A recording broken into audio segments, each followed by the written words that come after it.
There's two tactics you're going to want to hear and one you're not in the answer to this question. Like anything that you're going to prove in a court of law, you have the opportunity to testify yourself to these facts. You have the opportunity to call other witnesses that are going to speak to this emotional abuse. Perhaps there's documentation, not so much by way of like statements, but more along the lines of emails, text messages, recordings that maybe you made for which then there's transcripts along with the recordings, these sort of documents.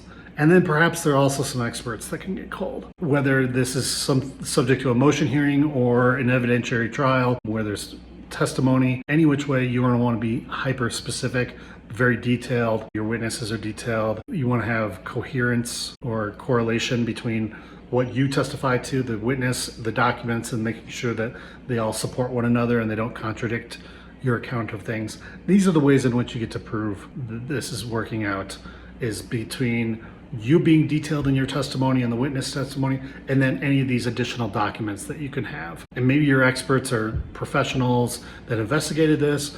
Maybe it's some certain therapists that are allowed to come in. Maybe some of these documents are their reports. Who knows? Those are the two things that you're going to want to hear.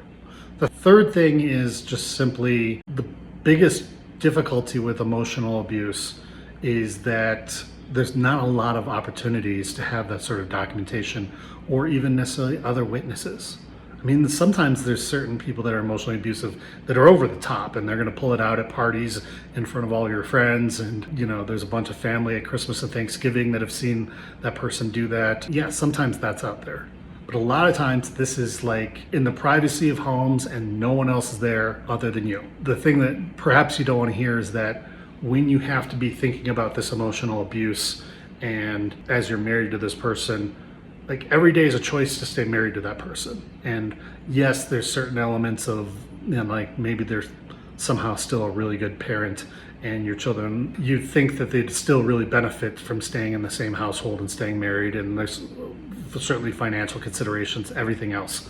But the longer you stay married to that emotional abuser, not only is it also then more difficult to prove it because perhaps then you don't actually have this evidence and memories fade and whatnot, but the longer you're there, the more it seems like perhaps it wasn't emotionally abusive or that you're misunderstanding it, because if it was really so bad, how and why would you stay so long? We're getting into issues of domestic abuse and why people stay with their abusers. I get that there's some other psychological elements involved there, but I have to acknowledge just from the standpoint of perhaps this helps you come to terms with it.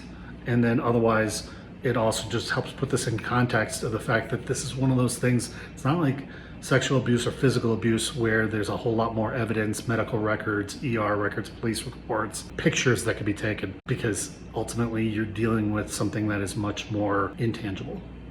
So I want to make sure that you've got that wake-up call in addition to the information about how to put together some really good arguments and details that work for proving that.